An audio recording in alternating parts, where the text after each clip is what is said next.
আমাদের প্রিয় মাতৃভূমি বাংলাদেশ খুব সেন্সিটিভ অ্যান্ড ক্রুশাল একটা টাইম পার করছে। আমরা আমাদের প্রিয় মাতৃভূমির জন্য আজকের কেপটাউনের মসজিদুল কুদস থেকে দোয়া করি, আল্লাহ তাআলা আমার প্রিয় মাতৃভূমি বাংলাদেশকে হেফাজত করুক। যেটাতে আমার দেশের কল্যাণ, যেটাতে আমার দশের কল্যাণ, আল্লাহ তাআলা সেই ফয়সালা করুক। বাংলাদেশে চাকরির বাজার মন্দা, ব্যবসা করতে গেলে অনেক ঝক্কি ঝামেলা, নিরাপত্তা, এটা সেটা অনেক কিছু বিবেচনা করে আমাদেরকে থাকতে হয়। আজহারী সাহেবের আগমন, শুভেচ্ছা স্বাগতম কেপটাউনের পক্ষ থেকে নারায়ে তাকবীর, আল্লাহু আকবার, দিন ইসলাম দিন ইসলাম, জিন্দাবাদ জিন্দাবাদ, কুরআন হাদিসের আলো। আসসালামু আলাইকুম ওয়া রাহমাতুল্লাহি ওয়া বারাকাতুহু। نحمده ونصلي على رسوله الكريم أما بعد فأعوذ بالله من الشيطان الرجيم بسم الله الرحمن الرحيم إنما المؤمنون إخوة فأصلحوا بين أخويكم واتقوا الله لعلكم ترحمون صدق الله العظيم رب اشرح لي صدري ويسر لي أمري واحلل عقدة من لساني يفقه قولي তাফসীরুল কোরআন মাহফিল বাস্তবায়ন কমিটি দক্ষিণ আফ্রিকার আয়োজনে দক্ষিণ আফ্রিকার পর্যটন নগরী কেপটাউনের এই মসজিদুল কুদসে আজকের এই প্রোগ্রামে যারা উপস্থিত হয়েছেন তাদের সবাইকে জানাচ্ছি আন্তরিক শুভেচ্ছা এবং মোবারকবাদ। আহলান ওয়া সাহলান ওয়া মারহাবান বিকুম ফি হাযাল লিকা আত-তাইয়্যিব আল মুবারক। সম্মানিত সুধী, এই সফরটা আমার দক্ষিণ আফ্রিকাতে ব্যক্তিগত সফর ছিল। কোনো প্রোগ্রামে জয়েন করব এরকম কোনো প্ল্যান আমার ছিল না, কিন্তু তারপরে আল্লাহ তাআলার ফয়সালা জোহানেসবার্গে আমি একটি প্রোগ্রামে অংশগ্রহণের সুযোগ আমার হয়েছে এবং কেপটাউনে আমার দ্বিতীয় প্রোগ্রামে আজকে আপনাদেরকে নিয়ে অংশগ্রহণের সুযোগ আমাদের হয়েছে, আলহামদুলিল্লাহ। এবং এই কেপটাউনের এই প্রোগ্রামের মধ্য দিয়ে আমার সফর এখানে শেষ হবে। কেপটাউন দিয়ে আমি আমার সফর শেষ করবো ইনশাআল্লাহ বিইذনিল্লাহ। খুব চমৎকার একটি শহর, খুব চমৎকার অসাধারণ একটি শহর, পাহাড়ে ঘেরা। আমি যতই দেখছি ততই মুগ্ধ হচ্ছি। বিশুদ্ধ নগরী, একেবারে ফ্রেশ এয়ার, মানে এনভায়রনমেন্টাল পলিউশন আমার চোখে পড়েনি। আজকে আবার একটা হেলিকপ্টার রাইড দিলাম, দিয়ে পুরো কেপটাউনটা উপর থেকেও দেখলাম। তো যতই দেখি ততই মুগ্ধ হই। আল্লাহ শুকরিয়া যে আল্লাহ তাআলা এরকম চমৎকার জায়গায় আপনাদেরকে রেখেছেন, আলহামদুলিল্লাহ। আমরা আল্লাহ তাআলার দরবারে আসলে শুকরিয়া করে শেষ করতে পারবো না। ওয়া ইন তাউদ্দু নি'মাতাল্লাহি লা তুহসুহা। আল্লাহর নেয়ামত যদি আমরা গুনতে শুরু করি, গুনে শেষ করা যাবে প্রিয় ভাইরা? যাবে না। বাংলাদেশে চাকরির বাজার মন্দা, ব্যবসা করতে গেলে অনেক ঝক্কি ঝামেলা, নিরাপত্তা, এটা সেটা অনেক কিছু বিবেচনা করে আমাদেরকে থাকতে হয়। তার বিপরীতে এখানে আল্লাহ তাআলা আপনাদেরকে প্রতিষ্ঠিত করেছেন। অনেকে এই দেশের ন্যাশনালিটি পেয়েছেন, সাউথ আফ্রিকান ন্যাশনালিটি পেয়েছেন। তারপর ব্যবসায় আপনারা ভালো করছেন, রিজিকের 10 ভাগের 9 ভাগ আল্লাহ ঢুকিয়ে দিয়েছেন ব্যবসার ভেতরে, আলহামদুলিল্লাহ। তো দেশে যারা স্ট্রাগল করছে তাদের তুলনায় তো আমরা অনেক ভালো, কি বলেন? আপনাদের কোনো কমপ্লেন নাই তো? সব সময় কি বলবেন? আলহামদুলিল্লাহ বললে আল্লাহ তাআলা নেয়ামত আরো বাড়িয়ে দিবে। আমি প্রাণ ভরে আপনাদের জন্য দোয়া করি, আল্লাহ তাআলা আপনাদের রিজিকে বারাকা দান করুক, আল্লাহ তাআলা আপনাদের স্বাস্থ্যে বারাকা দান করুক। আমাদের প্রিয় মাতৃভূমি বাংলাদেশ খুব সেন্সিটিভ অ্যান্ড ক্রুশাল একটা টাইম পার করছে। আমরা আমাদের প্রিয় মাতৃভূমির জন্য আজকের কেপটাউনের বাইতুল কুদস মসজিদ থেকে মসজিদুল কুদস থেকে দোয়া করি, আল্লাহ তাআলা আমার প্রিয় মাতৃভূমি বাংলাদেশকে হেফাজত করুক। যেটাতে আমার দেশের কল্যাণ, যেটাতে আমার দশের কল্যাণ, আল্লাহ তাআলা সেই ফয়সালা করুক।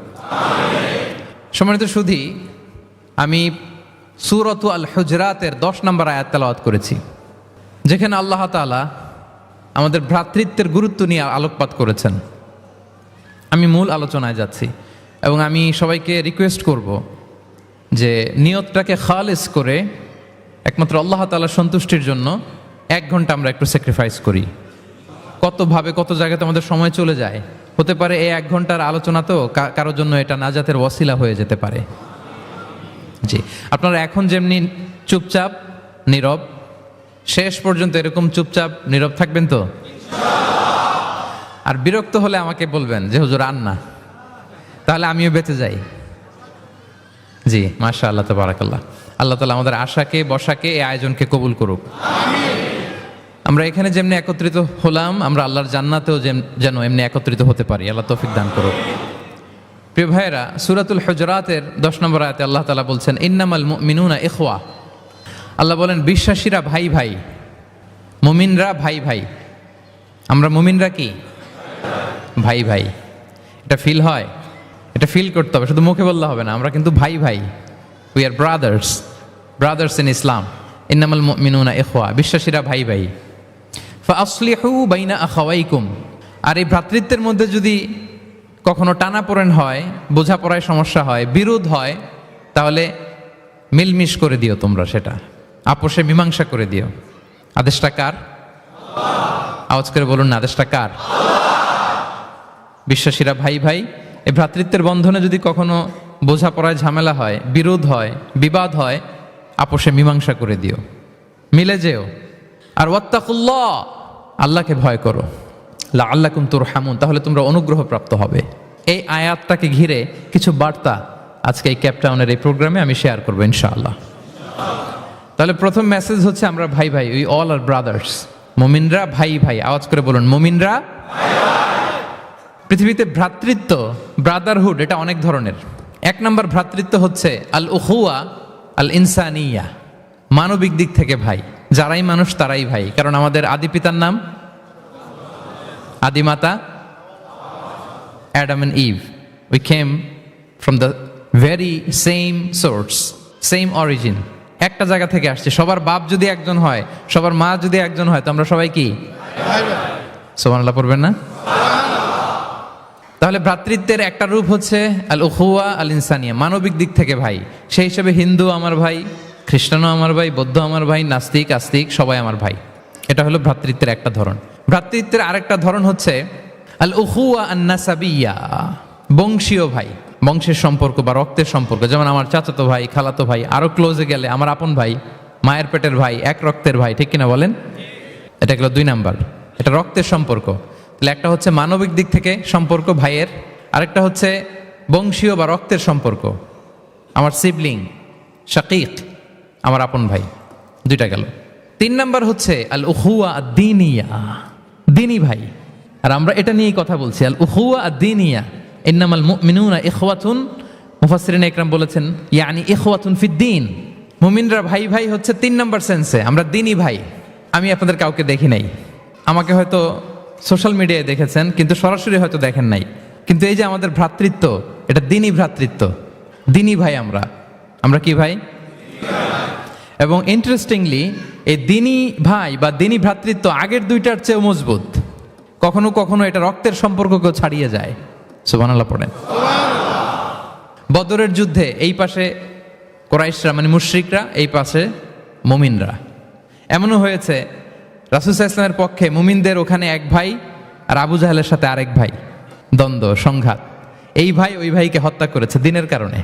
তার মানে দিনী ভ্রাতৃত্ব এটা এত মজবুত, এটা মাঝে মাঝে রক্তের সম্পর্ককেও ছাড়িয়ে ছাপিয়ে উপরে উঠে যায়। আল্লাহু আকবার। তাহলে আমাদের সম্পর্কটা হচ্ছে এরকম মজবুত সম্পর্ক। প্রিয় ভাইরা, আমরা সবাই দিনী ভাই। আওয়াজ করে বলুন কি ভাই? এবং আমাদের দৃষ্টান্ত দিয়েছেন বিষ্ণু ইসলাম। তিনি বলেছেন তোমরা সবাই দিনী ভাইয়েরা সবাই মিলে এক দেহ এক প্রাণ। আওয়াজ করে বলুন এক দেহ এক প্রাণ। শুধু মুখ দিয়ে বললেই হবে, এটা ফিল করতে হবে। আমরা সবাই এক দেহ এক প্রাণ। বিষ্ণুই বলেন মাসালুল মুমিনিনা ফি তাওয়াদ্দিহিম ওয়া তারাহুমিহিম ওয়া তাআতুফিহিম মাসালুল জাসাদ। মুমিনদের ভালোবাসার সম্পর্ক, এটার দৃষ্টান্ত হচ্ছে পারস্পরিক ভালোবাসার সম্পর্ক হচ্ছে কামাসালিল জাসাদ, এটা একটা দেহের মতো। আমরা সবাই মিলে এক দেহ। দেহের কোনো অঙ্গ যদি ইনজুর্ড হয়, সারা দেহ যেমনি কষ্ট পায়, বিশ্বের কোথাও আমার কোনো দিনী ভাই যদি কষ্ট পায়, আমাদের প্রত্যেকের হৃদয়ের রক্তক্ষরণ ঘটে। চিল্লায় বলেন ঠিক কিনা? আপনার পা কেটে গেছে, এখন আমরা কি এরকম ভাবি যে পা গেছে তো কি হয়েছে, পাই না কষ্ট পাবে, সারা দেহ তো ওকে। ব্যাপারটা কেমন? দেখবেন পা কেটে গেলে রাতে ঘুম আসে না, ওইটার ব্যথায় জ্বর চলে আসে, এরকম আছে না নাই? এই জন্য বিষ্ণু ইসলাম বলেছেন মাসালুল জাসাদ, একটা দেহ, দেহের এক অঙ্গ ইনজুর্ড হলে যেমনি সারা দেহ কষ্ট পায়, পুরো দেহটা রাত জেগে থাকে, জ্বর এসে যায়, তেমনি গোটা বিশ্বের কোনো প্রান্তে, কোনো জনপদে, কোনো এলাকায় কোনো মুসলিম ভাইয়ের যদি কষ্ট হয়, সেটা আমাদের হৃদয়ে যেয়ে লাগে। ঠিক কিনা বলেন? ফিলিস্তিনের ভাইয়েরা যদি কাঁদে আমাদের ভালো লাগে? কাশ্মীরের ভাইরা যখন গৃহহীন হয় আমরা এটা সহ্য করতে পারি? মিয়ানমারে আমার মুসলিম ভাইরা যখন নির্যাতিত হয় আমরা কি এটা মেনে নেই? কারণ এক দেহ এক প্রাণ। আওয়াজ করে বলুন এক দেহ এক দেহ, এটা মনে রাখতে হবে, আমরা এক দেহ এক প্রাণ। এবং বিষ্ণু ইসা ইসলাম বলেছেন যে আমাদের সম্পর্কটা হচ্ছে রোহামা উবাইনাহুম, এবং বিষ্ণু ঈসা ইসলাম এটাকে এত গুরুত্ব দিয়েছেন, আমরা যদি কোরআনের দিকে তাকাই, আল্লাহ তাআলা বলেছেন আমাদের সম্পর্কটা হচ্ছে রোহামা উবাইনাহুম। রোহামা, একে অপরের প্রতি আমরা সফট হার্টেড, রহম দিল, একে অপরের প্রতি সফট হার্টেড। কোরআনের অন্য জায়গায় এসেছে বুনিয়ানুম মারসুস, সীসা ঢালা প্রাচীরের মতো আমাদের সম্পর্ক। সুবহানাল্লাহ পড়বেন না? কখনো কখনো হাদিসে এসেছে এক ভাই হচ্ছে আরেক ভাইয়ের মিরআতুল মুমিন, এক মুমিনের জন্য আরেক মুমিন হচ্ছে আয়না। আয়নার সামনে দাঁড়ালে দেখা যায় যে আমার এখানে একটা দাগ, তারপর আয়নার সামনে দাঁড়ালে আমাকে ঠিক করে নেওয়া যায়, গুছিয়ে নেওয়া যায়। তার মানে আমার সমস্যা, আমার ভুল, আমার খুঁত, আমার স্পট, এটা আয়না বলে দেয়। মুমিনরাও এরকম, এক ভাই আরেক ভাইকে সংশোধন করে দেয়। সুবহানাল্লাহ পড়েন। এবং কোরআন কখনো কখনো আমাদেরকে বলেছে যে ওয়াইফিরুনা আলা আনফুসিহিম ওয়ালাউ কানা বিহিম খাসাসা, ভ্রাতৃত্বের সম্পর্কটা এমন হবে যে নিজের প্রয়োজনের চেয়েও মুমিন ভাই তার অন্য ভাইয়ের প্রয়োজনকে গুরুত্ব দিবে। পড়েন সুবহানাল্লাহ। আমার প্রয়োজন, তারপর আমি না নিয়ে আমার ভাইকে দিব। এরকম নিদর্শন আমাদের মধ্যে আছে না নাই? আপনারা ইয়ারমুকের যুদ্ধের নাম শুনেছেন, হিজরি 15 সালের কথা। বিষ্ণু ঈসা ইসলামের ইন্তেকালের 4-5 বছর পরের ঘটনা। ওমরে ফারুক রাদিয়াল্লাহু তাআলা আনহু, উনি হচ্ছেন তখন আমাদের খলিফা, the second caliph of Islam, আমিরুল মুমিনিন, খলিফাতুল মুসলিমিন। তো ইয়ারমুকের যুদ্ধে আল্লাহ তাআলা আমাদেরকে বিজয় দান করেছিলেন, কিন্তু এমনি এমনি বিজয় আসে নাই, এমনি এমনি আসে নাই। একের পর এক সাহাবারা আহত হয়েছেন, নিহত হয়েছেন, মানে শহীদ হয়েছেন। এবং যুদ্ধের এক পর্যায়ে এমন হয়েছে, খাবারের অভাবে, পানির অভাবে সাহাবারা ছটফট করছিলেন, এক ফোঁটা পানি নাই, রুহু বেরোয় যায়, পানি পানি বলে চিৎকার করছেন। তৃষ্ণায় যখন কাতর, ওই সাহাবীর কাছে পানি নিয়ে আসা হলো, মশক দিয়ে পানি নিয়ে আসা হলো, সামান্য কিছু পানি যে নেন। তো উনি যখন পানি খাবেন, দেখতে পেলেন যে পাশে আরেক ভাই চিৎকার করে পানি পানি, এক ফোঁটা পানি দাও, চিৎকার করছে। ওই সাহাবী বলতেছেন আমার দরকার নেই, আমার ভাইকে নিয়ে আগে দাও, আমি পরে খাবো। ওই দ্বিতীয় সাহাবীর কাছে যাওয়া হলো এই মশক নিয়ে, যে আপনি একটু পানি খেয়ে তার হৃদয়টাকে শান্ত করেন, ঠান্ডা করেন। তিনি যখন পানি মুখে নিতে যাবেন, পাশে আরেক ভাই চিৎকার করছে পানি পানি, এক ফোঁটা পানি দাও। ওই সাহাবী বললেন আমাকে না, আমার ভাইকে দাও, আমার আগে আমার ভাইকে দাও। ওই সাহাবার কাছে নিয়ে যাওয়া হলো যে আপনি আগে খান। ওই সাহাবীর কাছে পানির মশক নিয়ে যেতে যেতেই উনি শহীদ হয়ে গেলেন। আবার মশক নিয়ে দ্বিতীয় সাহাবীর কাছে আসতে না আসতে দ্বিতীয় সাহাবীও শহীদ হয়ে গেলেন। প্রথম যিনি চিৎকার করছিলেন তার কাছে আবার মশক নিয়ে যেতে না যেতে তিনিও শহীদ হয়ে গেলেন। সুবহানাল্লাহ পড়বেন না? ওয়ায়ুসিরুনা আলা আনফুসিহিম ওয়ালাউ কানা বিহিম খাসাসা, নিজেদের প্রয়োজন থাকা সত্ত্বেও মুমিনরা তার অন্য ভাইয়ের প্রয়োজনকে প্রাধান্য দেয়। আল্লাহু আকবার। এই হচ্ছে আমাদের ভ্রাতৃত্বের দৃষ্টান্ত। তাহলে প্রথম মেসেজ হচ্ছে মুমিনরা ভাই ভাই, মুমিনরা। আর আমাদের দৃষ্টান্ত হচ্ছে এক দেহ এক প্রাণ, আওয়াজ করে এক দেহ এক প্রাণ। আর আমরা যদি কখনো বিবাদে জড়াই, আমরা এটাকে সংশোধন করে দেব, আপোষে মিলমিশ করে দেব, নাকি আরো লাগাই দিবেন? আচ্ছা বলেন তো, আগুন লাগলে আপনারা কি দিয়ে নিভান? ওইখানে যদি কেউ তেল ঢেলে দেয়, এই কাজ করবেন? মিলিয়ে দিব আমরা, পারা যাবে তো? প্রিয় ভাইয়েরা, ইউনিটির কোনো বিকল্প নাই, সংঘবদ্ধ থাকার বিকল্প নাই, সুসম্পর্কের কোনো বিকল্প নাই। আজকে যদি আপনি সমাজের দিকে তাকান, দেখবেন আমাদের সম্পর্কগুলো নষ্ট হয়ে যাচ্ছে পারস্পরিক। বাবার সাথে ছেলের সম্পর্ক ভালো না, বৌমার সাথে শাশুড়ির সম্পর্ক ভালো না, ভাইয়ের সাথে ভাইয়ের সম্পর্ক ভালো না, মামাকে দেখলে ভাগিনা সালাম দেয় না, আছে না নাই? চাচার সাথে ভাতিজার সম্পর্ক ভালো না, স্ত্রীর সাথে স্বামীর সম্পর্ক ভালো না। কত রিপোর্ট যে আমাদের কাছে আসে, নেতার সাথে কর্মীর সম্পর্ক ভালো না, এরকম আছে না নাই? তাহলে আমাদের মধ্যে সম্পর্কের টানা পড়েন, এটা আছে না নাই বলেন? এই সম্পর্কের টানা পড়েনের জন্য আমরাই দায়ী। এর কারণ হচ্ছে আমরা সম্পর্কগুলোর যত্ন নেই না। আপনি যদি একটা গাছ লাগান, লাগিয়ে যদি রেখে দেন, এটা বাঁচবে? এটা কি করতে হয়? পরিচর্যা করতে হয়, যত্ন নিতে হয়, সার দিতে হয়, পানি দিতে হয়, নিড়ানি দিতে হয়, আগাছা পরিষ্কার করতে হয়। তার মানে গাছ লাগালে এটার যত্ন নিতে হয়। কথা বুঝতে পেরেছেন? আমাদের যে সন্তান, ওদেরকে যদি আপনি এমনি ছেড়ে দিয়ে রাখেন, মানুষ হবে না তারা, তাদের যত্ন নিতে হয়, ফলে মানুষের মতো মানুষ হয়, ঠিক কিনা বলেন? তো আমরা সব কিছু টেক কেয়ার করি, যত্ন নেই, কিন্তু আমাদের সম্পর্কগুলোর যত্ন নেই না। এজন্য পারস্পরিক সম্পর্কগুলোর যত্ন নিতে হবে আমার ক্যাপটাউনের ভাইয়েরা, যাতে সম্পর্কগুলো নষ্ট না হয়। এখন আজকে আমি এই ড্যামেজ রিলেশনশিপ কিভাবে জোড়া লাগাবেন, সম্পর্ককে কিভাবে টিকিয়ে রাখবেন, যত্ন নেবেন, এটার কিছু ইসলামিক ফর্মুলা আপনাদের সাথে শেয়ার করবো ইনশাআল্লাহ। সবাই বলুন ইনশাআল্লাহ। কিভাবে আমাদের মধ্যে আন্তরিকতা বাড়বে, ঘনিষ্ঠতা বাড়বে, হৃদ্যতা বাড়বে, এটার ইসলামিক ফর্মুলা 10টা ফর্মুলা শেয়ার করবেন ইনশাআল্লাহ। জানতে মনে চায়? আচ্ছা ইনশাআল্লাহ। তাহলে শুরু করছি, কি করে আমরা আমাদের সম্পর্কগুলোর যত্ন নিব, কি করে আমাদের পারস্পরিক হৃদ্যতা, ভালোবাসা, আন্তরিকতা বাড়াবো। এ ব্যাপারে কোরআন এবং সুন্নাহ আমাদেরকে কি বলে। প্রিয় ভাইরা, 1 নম্বরে কোরআন আমাদেরকে আমাদের পারস্পরিক হৃদ্যতা, ভালোবাসা বাড়ানোর জন্য যে গাইডলাইন দেয় সেটা হচ্ছে দেখা হলেই সালাম দাও। সালাম দিলে সম্পর্ক বাড়ে। আলহামদুলিল্লাহ পড়বেন না?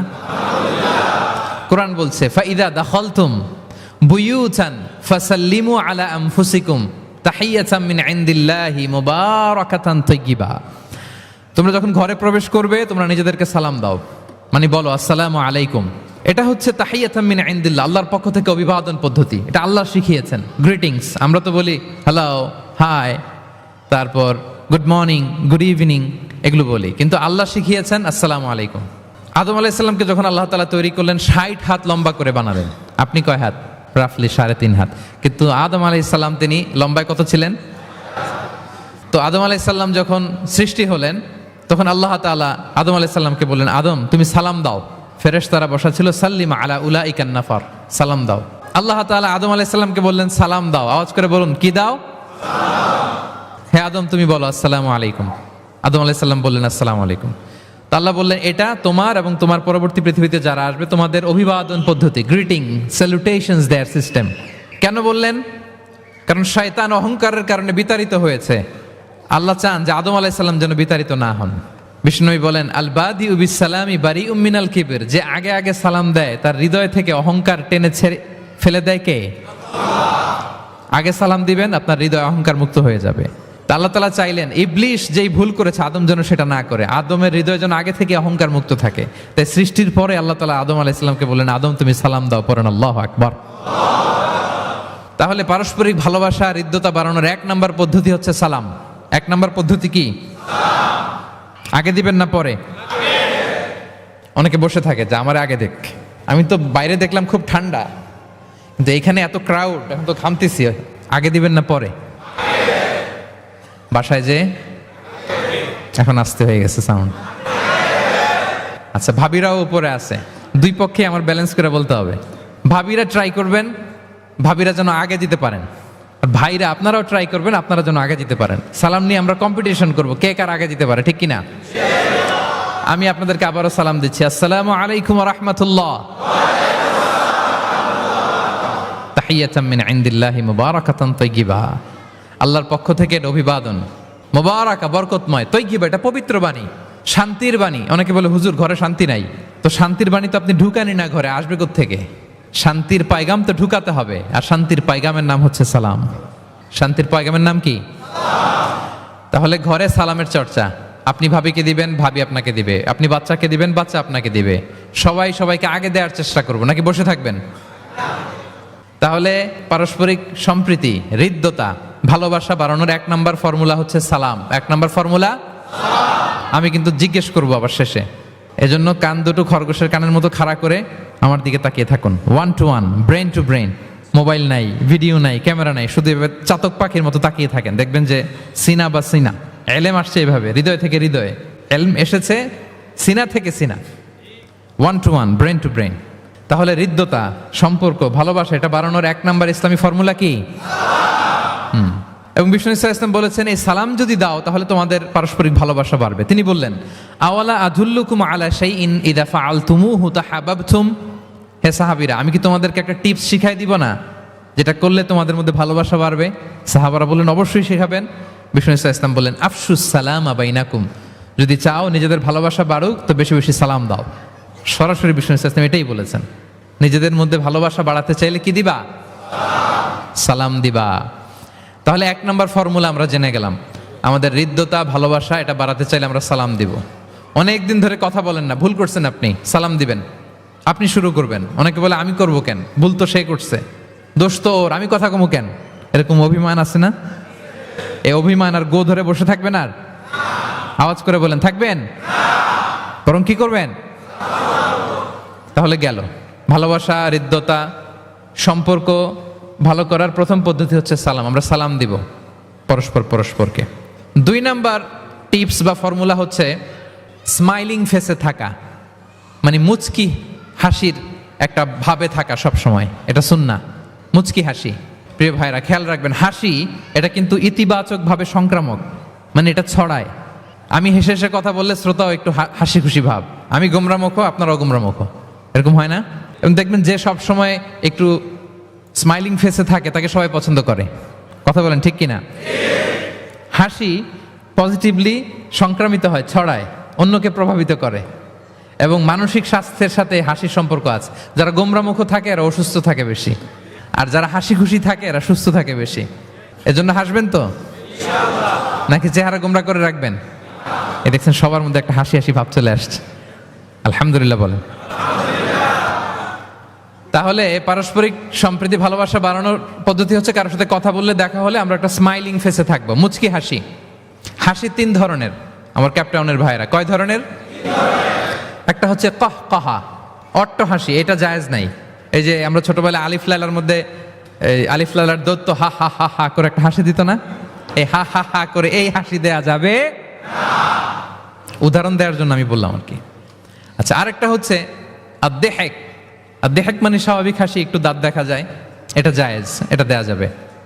সবচেয়ে ভালো অ্যান্ড রেকমেন্ডেড অ্যান্ড সুন্নাহ হচ্ছে তাবাসসুম, মুচকি হাসি।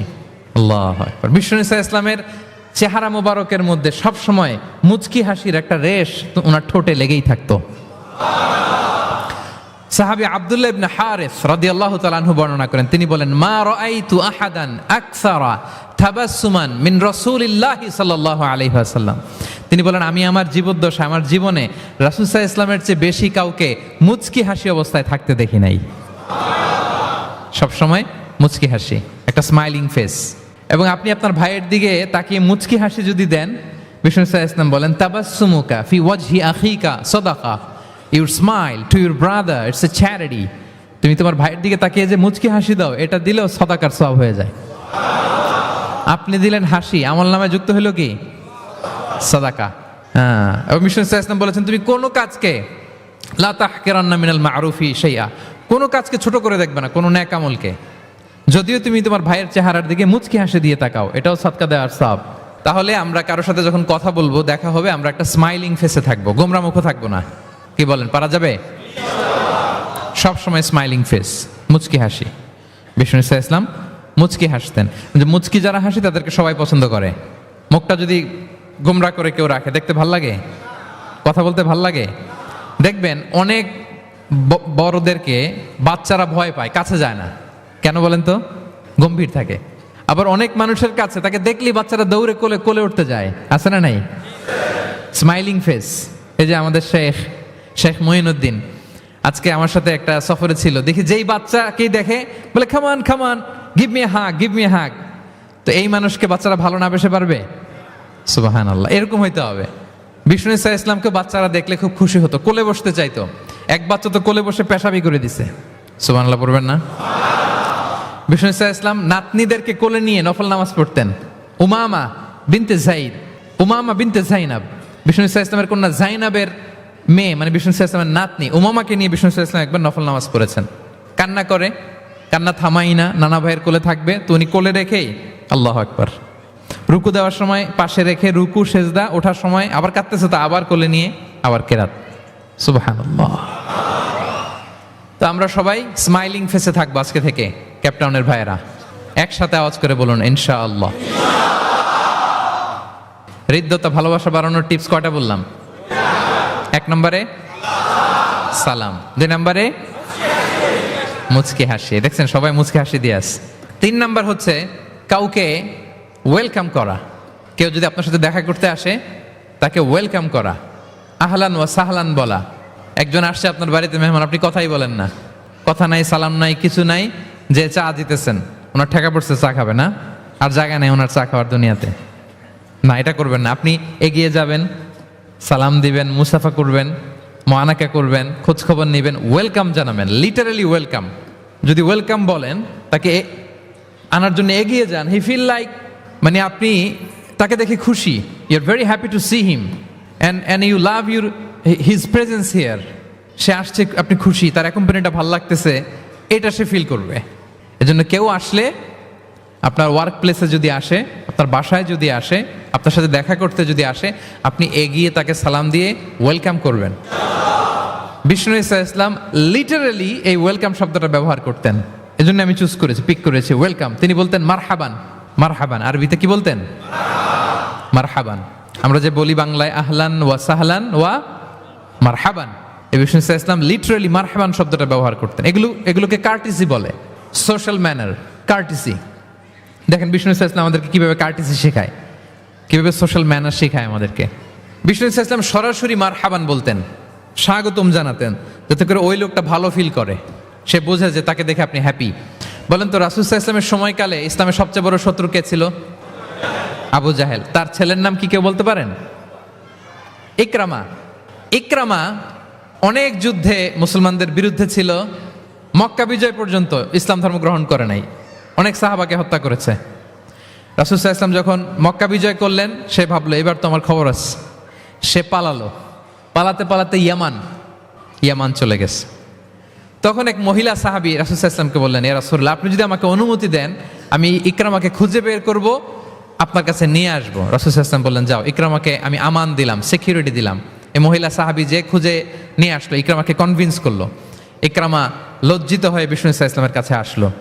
কত বড় শত্রু! বিষ্ণু ঈসা ইসলামের অনেক আত্মীয়কে হত্যা করেছে, সাহাবাদেরকে শহীদ করে দিয়েছে, আবু জাহেলের সন্তান। তো সে যখন লজ্জিত হয়ে উঠে চড়ে বিষ্ণু ঈসা ইসলামের কাছে আসলো, বিষ্ণু ঈসা ইসলাম তাকে দেখে প্রথম যে কথাটা বললেন সেটা হচ্ছে মারহাবান বির রাকিবিল মুহাজির। মারহাবান বির রাকিবিল মুহাজির মানে welcome to the riding migrant. সুবহানাল্লাহ। মানে হে ঘোর সাওয়ার মাইগ্রেন্ট হিজরতকারী ইকরামা, তোমাকে ইসলামে সুস্বাগতম। লিটারালি এই শব্দটা ব্যবহার করেছেন, মারহাবান। তাহলে বলেন তো, সে আশ্বস্ত হয়েছে না? শত্রু যদি আমান দেয়, এই দেশে ওই দেশ যুদ্ধ, ওই দেশ যদি বলে তোমার আমি মারবো না, আসো আমার এলাকায়, আমি যদি ঢুকি আমার একটা ভয় থাকবে না? বিদ্রোহ তো করতে পারে, কি বলেন? বিষ্ণু ঈসা ইসলাম দেখা মাত্রই বললেন মারহাবান বির রাকিবিল মুহাজির, welcome to the riding migrant. সুবহানাল্লাহ। ওইখানেই দাঁড়িয়ে ইকরামা পড়ল আশহাদু আল্লা ইলাহা ইল্লাল্লাহ ওয়া আশহাদু আন্না মুহাম্মাদুর রাসূলুল্লাহ। শাহাদা পড়ে মুসলমান হয়ে গেল। তাহলে কারোর সাথে দেখা হলে তাকে ওয়েলকাম করতে হবে। আপনার মনে হতে পারে বিশেষ কারণে তাকে মারহাবান বলছে, এমনি হয়তো বিষ্ণু ঈসা ইসলাম বলতো না ঘরে বাইরে, না, ইভেন ঘরে কাছের মানুষদেরকেও তিনি মারহাবা বলতেন। ইভেন ওনার মেয়ে ফাতেমা রাদিয়াল্লাহু তাআলা আনহা, নিজের মেয়ে, এরে মারহাবা বলা দরকার আছে? এই ফাতেমা আসলে বলতো মারহাবা। সুবহানাল্লাহ নাই? আম্মা জান আয়েশা রাদিয়াল্লাহু তাআলা আনহা বর্ণনা করেন যে একবার আমাদের বাসায় ফাতেমা আসলো, নবীর মেয়ে। আর ফাতেমার হাঁটাটা ছিল নবীর হাঁটার মতো। আমি হাদিস বলে আবার বাংলা বেশি বললে সময় লেগে যাবে। ফাতেমার হাঁটা ছিল নবীর হাঁটার মতো। ফাতেমা যখন আসলো, ফাতেমাকে দেখেই বিষ্ণু ঈসা ইসলাম বললেন মারহাবান বিবনাতি, মারহাবান বিবনাতি, ওয়েলকাম টু মাই ডটার। হে আমার কন্যা ফাতেমা, তোমাকে ওয়েলকাম। আপনি আপনার মেয়েকে দেখে বলছেন কখনো? আপনার ছেলেকে বলেন, আপনার ওয়াইফকে বলেন মারহাবান, ওয়েলকাম, স্বাগতম? এমন হয় না যে আপনি রয়ে গেছেন কেপটাউনে, ভাবি বেড়াতে গেছে দেশে 2 মাসের জন্য, এরপর ভাবি আসলো, আপনি এয়ারপোর্টে ফুল নিয়ে দাঁড়িয়ে রইলেন, দেখা মাত্র কি বলবেন? Welcome to Cape Town. কি পারবেন না? ভাবিরা কিন্তু উপরতলায় বড্ড খুশি হয়ে যাচ্ছে, বলবেন। আবার ভাবিরাও অনেকদিন পরে আপনার হাজবেন্ডকে যখন পাবেন, আসবে, বলবেন ওয়েলকাম, তোমাকে সুস্বাগতম। পারা যাবে? রাসূল সাল্লাল্লাহু আলাইহি ওয়াসাল্লামের চাচাতো বোন নাম উম্মে হানি, আবু তালেবের কন্যা। বিদায় মক্কা বিজয়ের সময় রাসূল সাল্লাল্লাহু আলাইহি ওয়াসাল্লাম মক্কায় গোসল করতেছিলেন এক বাসায়। ফাতেমা রাদিয়াল্লাহু তাআলা আনহা একটা পর্দা টেনে দিলেন, উনি পানি ঢালতেছেন, গোসল করেন। হঠাৎ কে যেন ঘরে ঢুকলো। বিষ্ণু সাল্লাল্লাহু আলাইহি ওয়াসাল্লাম বললেন কে? ওনার কাজিন চাচাতো বোন উম্মে হানি বললেন আমি উম্মে হানি। বিষ্ণু সাল্লাল্লাহু আলাইহি ওয়াসাল্লাম পর্দার এপাশ থেকে গোসল করতেছে, উনি বলতেছেন মারহাবান বি উম্মে হানি, ওয়েলকাম, ওয়েলকাম উম্মে হানি টু মাই হাউস। আল্লাহু আকবার। এবং ফরেন যত ডেলিগেশন আসতো, বিদেশি প্রতিনিধি, তাদের প্রত্যেককে বিষ্ণু সাল্লাল্লাহু আলাইহি ওয়াসাল্লাম বলতেন মারহাবান বিল কওম ও মারহাবান বিল ওয়াফদি গায়রা খাজায়া ওয়ালা নাদামা। যত ডেলিগেশন আসতো এদেরকে বলতেন welcome, welcome to Medina city, আসেন, ওয়েলকাম। তাহলে প্রিয় ভাইরা, আমাদের পারস্পরিক সম্পর্ক, হৃদ্যতা, ভালোবাসা বাড়ানোর 3 নম্বর ফর্মুলা হচ্ছে, কেউ আমার বাসায় আসলে, কেউ আমার অফিসে আসলে, কেউ আমার সাথে দেখা করতে আসলে আমি তাকে ওয়েলকাম করব। কি করব? 4 নম্বর হচ্ছে ভালোবাসা হৃদ্যতা বাড়ানোর 4 নম্বর পদ্ধতি হচ্ছে কারো কোনো ভালো গুণ দেখলে ওটা অ্যাপ্রিসিয়েট করা। যদি আমার বিপক্ষ দলের কেউ ভালো কিছু করে আমরা ওইটাও বলতে চাই না, এরকম আছে না নাই? কারণ আমার দল করে না, তো বলতে চায় না, তাই না? কেন বলে না? আমার দল করে না। এদেরকে বলে দলান্ধ। ভালো একটা কাজ করছে, আমার মতের না, মতান্ধ, এটা অ্যাপ্রিসিয়েট করে না। এটা ভুল, এটা আপনি সুন্নাহ ব্রেক করছেন। সুন্নাহ হচ্ছে যে দলের হোক, যে মতের হোক, এমনকি ভিন্ন ধর্মী হোক, ভালো করলে এটা ক্রেডিট দিতে হবে, ভালো করলে অ্যাপ্রিসিয়েট করতে হবে, কমপ্লিমেন্ট দিতে হবে। আমরা অন্যের ভালো কাজের স্বীকৃতি দিতে চাই না, কার্পণ্য করি, ক্রেডিট দিতে চাই না, প্রশংসা করি না। আমরা গুণমুগ্ধ হই কিন্তু গুণগ্রাহী হতে চাই না। কারো একটা ভালো গুণ দেখে আমি ভিতরে ভিতরেও এত সুন্দর, কিন্তু বলি না, প্রকাশ করি না, এটা ঠিক না। সুন্নাহ হচ্ছে কারো ভালো কোনো গুণ দেখলে এটা প্রকাশ করা, কারো ভালো গুণ দেখলে অ্যাপ্রিসিয়েট করবেন, যাতে সে উৎসাহিত হয়। বিষ্ণু ইসলাম করতেন। বিষ্ণু ইসলাম একবার এক হাদিসে 7 জন সাহাবীর 7টা গুণের কথা বলেছেন, মানে তাদেরকে অ্যাপ্রিসিয়েট করেছেন। এক হাদিসে 7 জন, কয়জন? তিনি বলেন আরহামু উম্মতি বি উম্মতি আবু বকর। আবু বকরের সামনে বলতেছে, আমার এই উম্মতের মধ্যে সবচাইতে সফট হার্টেড পারসন হচ্ছে আবু বকর। নরম দিল, নরম দিল। কি দিল? বিষ্ণু ইসলাম যখন ইন্তেকাল করলেন, ওনাকে খলিফা বানানো হলো। তো খলিফাই তো ইমাম মসজিদে নববীর। নামাজের সময় হয়েছে, উনি দাঁড়াইছেন। একামত হয়েছে, উনি কান্নার চোটে কেরাতি পড়তে পারে না। কেন? কারণ উনি ভাবতেছে কাইফা আকুমু মাকামা রাসূলিল্লাহ, আমি কিভাবে নবীর জায়গায় দাঁড়িয়ে ইমামতি করব। গতকাল তো এখানে নবী দাঁড়িয়ে ইমামতি করেছে, আমি নবীর জায়গায় ইমাম হব কিভাবে? এই ভাবনা থেকে উনি কাঁদতে কাঁদতে, ওনার তেলাওয়াতই শুনতো না, পিছনে কমপ্লেন আসছে পরে যে ওনার তেলাওয়াত আমরা শুনতে পাই না। আরহামু উম্মতি বি উম্মতি আবু বকর।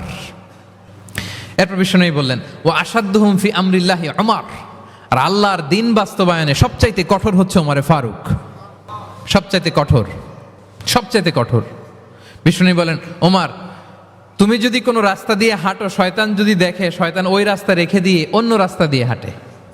আবার বিষ্ণু বলেন আমার পরে কোনো নবী নাই, লা নাবিয়্যা বা'দি ওয়ালা রাসূল, আমার পরে কোনো নবী নাই, রাসূলও নাই, তবে লাউ কানা বা'দি নাবিয়্যুন লাকানা ওমর, আমার পরে নবী হওয়ার যোগ্যতা যদি কারো থাকে, আমার সাহাবী ওমরের সেই যোগ্যতা আছে।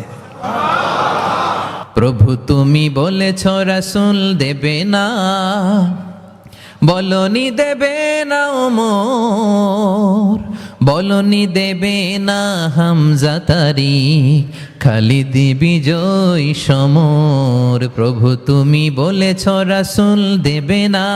আল্লাহু আকবার। আল্লাহর জমিনে, আল্লাহর দিন বাস্তবায়নে সবচাইতে কঠোর হচ্ছেন ওমরে ফারুক। মুনাফিকরা থরথর করে কাঁপতো ওনার ভয়ে।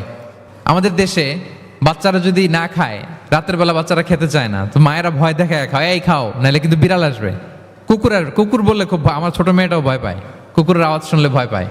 তো খেতে না চাইলে বলে এই কুকুর আসবে, কিন্তু কুকুর এটা করে না। বাচ্চাদেরকে খাওয়াতে গেলে যখন জ্বালাতন করে খেতে চায় না, মায়েরা কি বলে? এই ভূত আসবে, এই কুকুর আসবে। মদিনায় কি করতো জানেন? বাচ্চারা খেতে না চাইলে মায়েরা বলতো হা হুয়া ইয়াতি উমর, হা হুয়া ইয়াতি উমর, তাড়াতাড়ি খাও, এই যে ওমর আসতেছে, ওমর। What a personality. ওয়া আশাদ্দুহুম ফি আমরিল্লাহি উমর, আল্লাহর দিন বাস্তবায়নে সবচেয়ে কঠোর ছিলেন ওমর রাদিয়াল্লাহু তাআলা আনহু। ওয়া আসদাকুহুম হায়াআন উসমান, আর সবচেয়ে লজ্জাশীল ছিল আমার সাহাবীর মধ্যে কে? উনি এত লজ্জাশীল ছিলেন, উনাকে দেখে ফেরেশতারা লজ্জা পেয়ে যেত।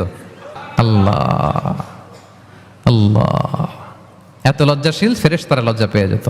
ওয়া আকরাউহুম লিকিতাবিল্লাহি উবাই ইবনে কাব, আল্লাহর কিতাব সবচাইতে বিশুদ্ধ করে তেলাওয়াত করতে পারতো উবাই ইবনে কাব রাদিয়াল্লাহু তাআলা।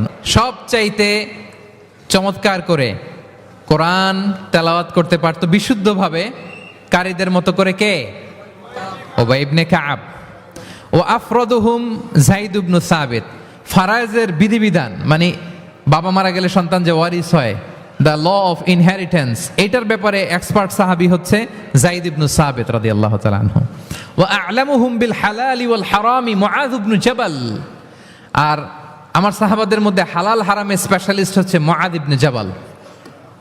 ওয়া ইন্না লিকুল্লি উম্মাতিন আমিন ওয়া আমিনু হাযিহিল উম্মতি আবু উবাইদা ইবনুল জাররাহ, সব উম্মতের মধ্যে একজন বিশ্বস্ত গার্ডিয়ান থাকে, আমার উম্মতের মধ্যে বিশ্বস্ত গার্ডিয়ান সাহাবীর নাম হচ্ছে আবু উবাইদা ইবনে জাররাহ।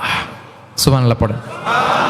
আচ্ছা, ওই সাহাবীদের সামনে দাঁড়িয়ে বিশ্বনবী যখন এই এপ্রিসিয়েশন দিচ্ছে, বলেন তো সাহাবীদের কেমন লাগতেছে? আল্লাহ, এপ্রিসিয়েশন দিচ্ছে তো এলাকার মেয়র, তাই না?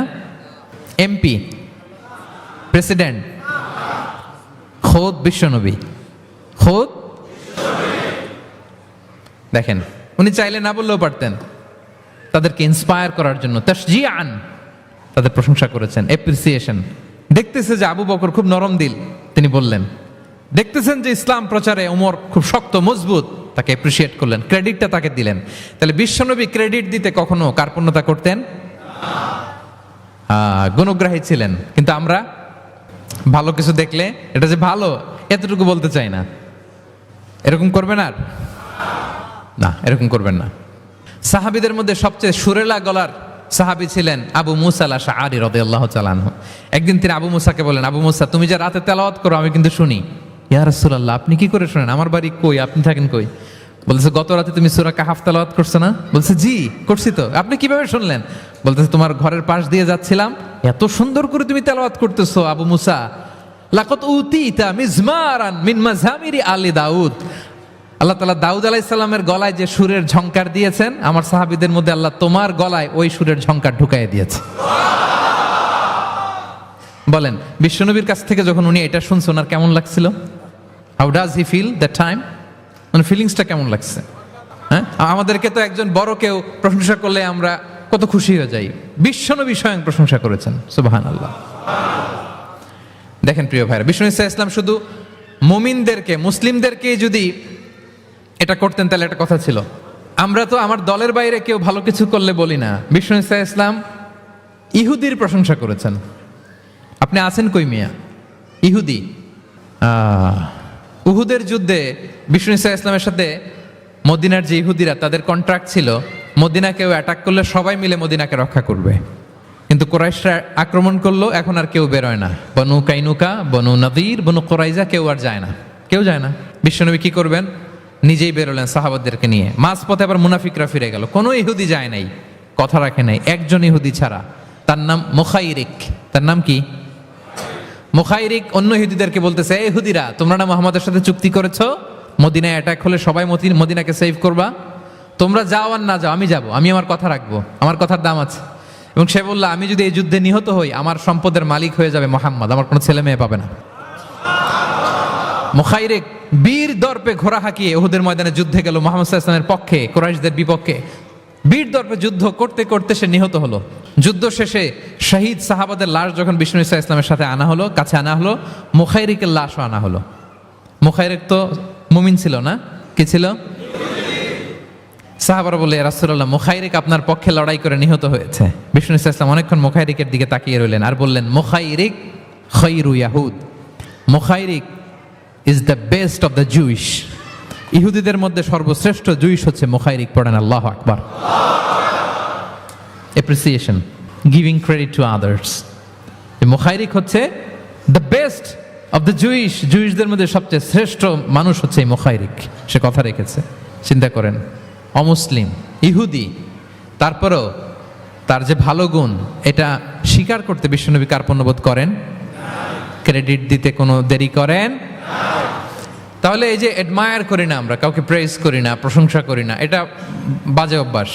এটা থেকে আমাদের বেরিয়ে আসতে। ভালো করলে ভালোকে ভালো বলবেন, সাদাকে কালোকে, ভালোকে মন্দকে বলবেন, অ্যাপ্রিসিয়েট করবেন। আপনার ছেলে একটা ভালো কাজ করেছে, অ্যাপ্রিসিয়েট করেন, বলেন যে মাশাআল্লাহ তুমি সুন্দর কাজ করছো। একটা সূরা মুখস্থ করছে, ঠিক আছে তোমাকে বাইরে আউটিংয়ে নিয়ে যাব, ওখানে আমরা ডাইনিং করব। হ্যাঁ, ভাবি সুন্দর করে একটা কিছু রান্না করছে, অ্যাপ্রিসিয়েট করবেন। আজকে কি সব ভাবির পক্ষে হয়ে যাচ্ছে নাকি ভাবিদের পক্ষে? ঘুরে ফিরে ভাবিদের পক্ষে চলে যাচ্ছে কথাবার্তা বেশি। এটা বাস্তবতা।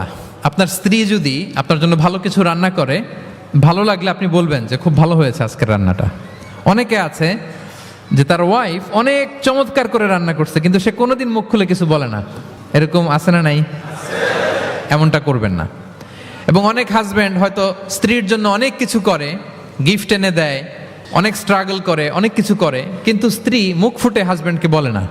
এটা বলবেন, মুখ ফুটে বলবেন আজকে থেকে, এপ্রিসিয়েট করবেন, ভালো দেখলে এটার ভালো বলবেন, ক্রেডিট দিবেন। আমার ক্যাপটাউনের ভাইরা, পারা যাবে? কয়টা গেল? এক নম্বরে, দুই নম্বরে মুচকে আসে, তিন নম্বরে, চার নম্বরে অ্যাপ্রিসিয়েশন, পাঁচ নাম্বার হচ্ছে কল্যাণ কামনা করা, অন্যের ওয়েল উইশিং, অন্যের কল্যাণ কামনা করা সব সময়, থাকলেও সামনে, থাকলেও না থাকলেও কল্যাণ কামনা করা। অনেকে সামনে সামনে অনেক ভালো, ভাই আপনি যে কত ভালো মানুষ, আপনার ছাড়া আমার চলেই না, আপনি মানে অনেক ভালো, এই এলাকায় আপনার মতো ভালো মানুষ আর নাই।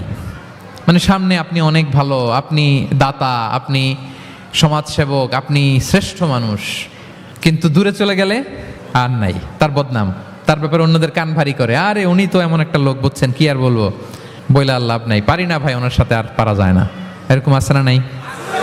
তার মানে সামনে সামনে খুব আপনি ভালো ভালো বললেন, কিন্তু সে যখন অনুপস্থিত তখন না। এটা তো শুভকামনা হয় না, এটা হয়েছে মুমিনদের শুভকামনা উপস্থিত অবস্থাতেও অনুপস্থিত অবস্থাতেও। আলহামদুলিল্লাহ বলেন।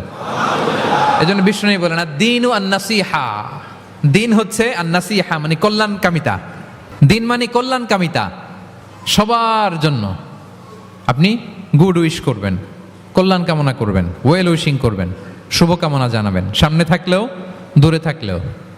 বিষ্ণু সাল্লাল্লাহু আলাইহি ওয়াসাল্লাম বলেন লিল মুমিনি আলাল মুমিনি সিত্তু খিসাল, এক মুমিনের উপর আরেক মুমিনের 6টা দায়িত্ব, এর মধ্যে একটা হচ্ছে ওয়ায়ানসাহু লাহু ইদা গাবা আও শাহিদা, সে তার শুভকামনা করবে, উপস্থিত থাকলেও করবে, অনুপস্থিত থাকলেও করবে।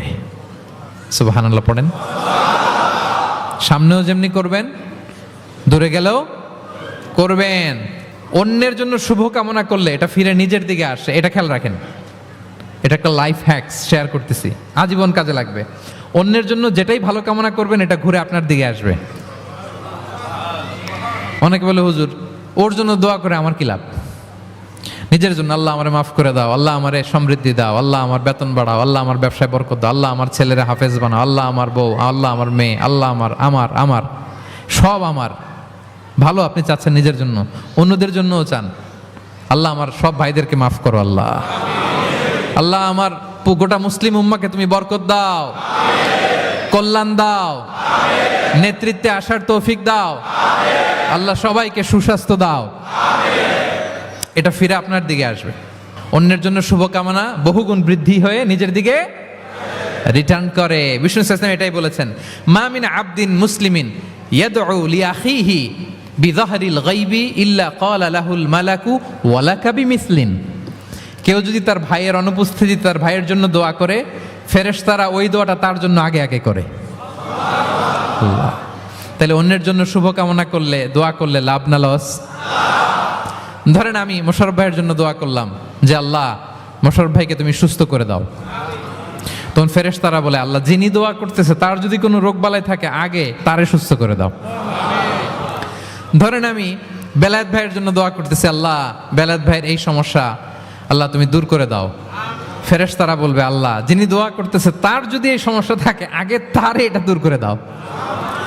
ধরেন আমি দোয়া করলাম আল্লাহ আমার এই ভাই, আল্লাহ সে গরিব, তার অর্থের বড্ড অভাব, দারিদ্রতা, আল্লাহ তুমি আমার ভাইয়ের দারিদ্রতা দূর করো।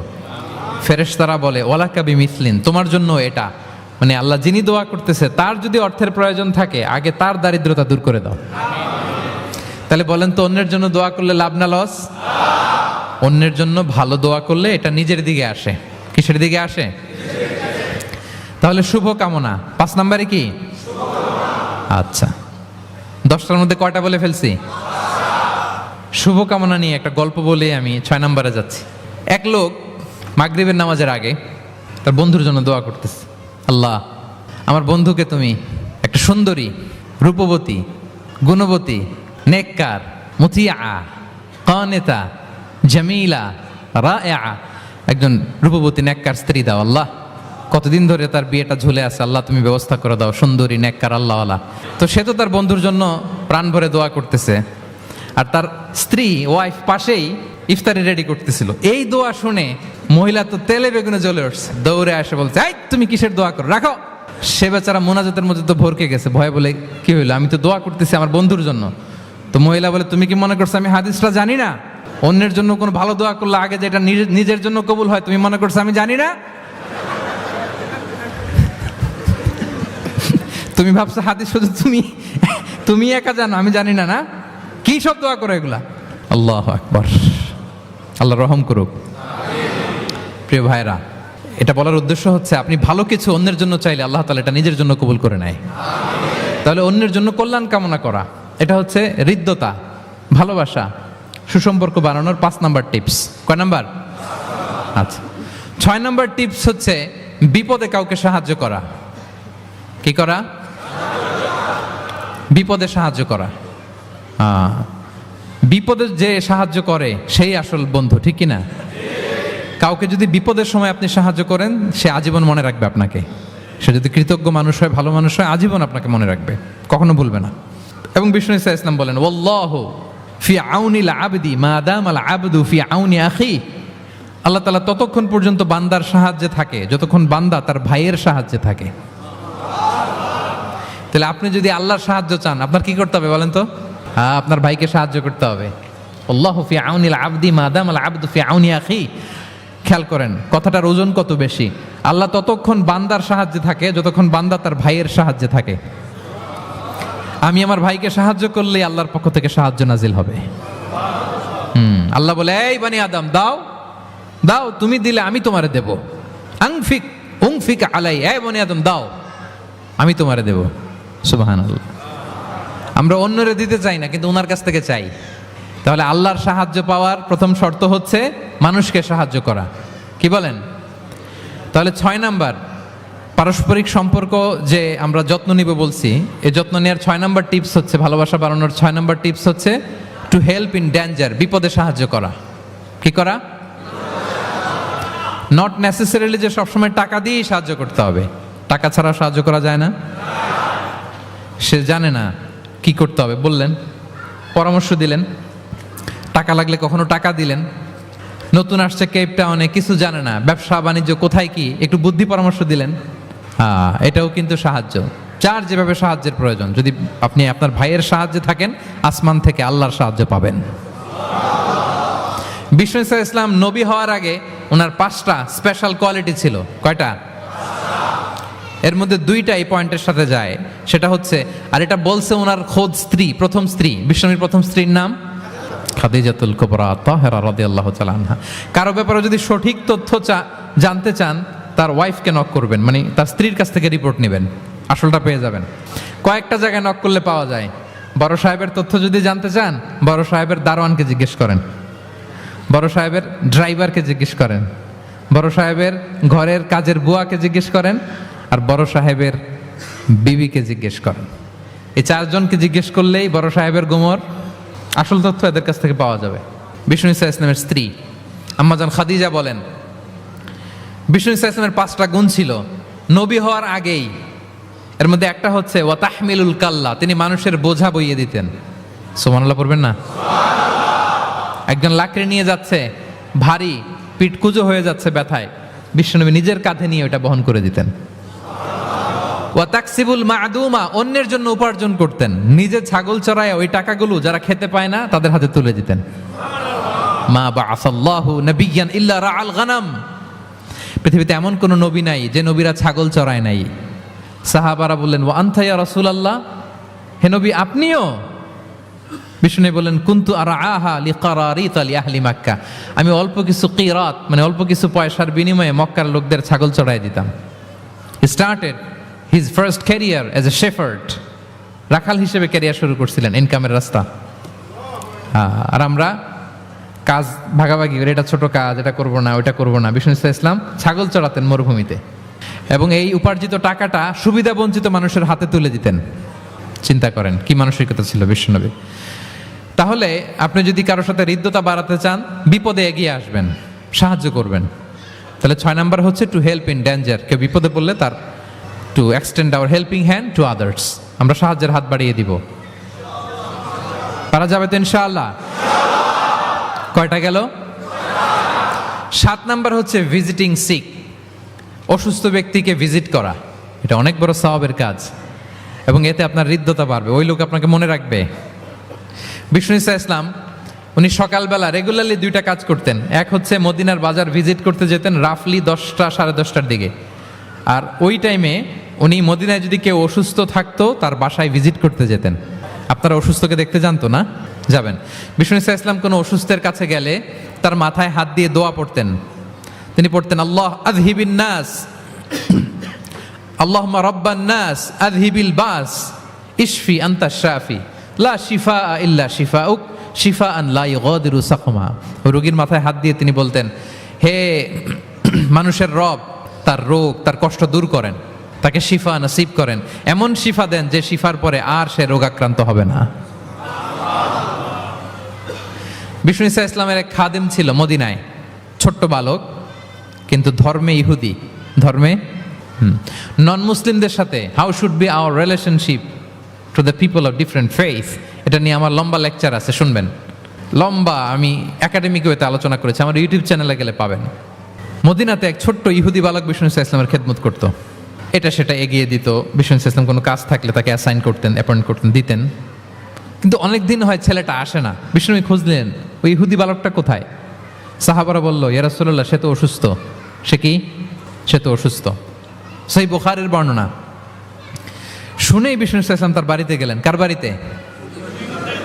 ইহুদির বাড়ি। আমরা মনে করছি শুধু মুসলিম অসুস্থ হইলেই বোধহয় দেখতে যাইতে হবে, এরকম আমরা ধারণা করে নিছি। না, অসুস্থ হলে সেবা শুশ্রূষা করা, দেখতে যাওয়া, এটা মুসলিম অমুসলিমের সাথে সম্পর্ক না।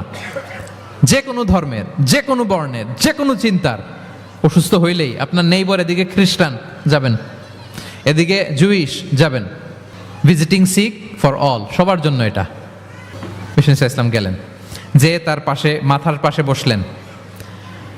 বসে তিনি বললেন, ইয়া গোলাম আসলিম, হে বালক, তুমি ইসলাম ধর্ম গ্রহণ করো। এতদিন খেদমত করছে, বলে নাই। অনেকদিন খেদমত করছে, একদিনও বলে নাই।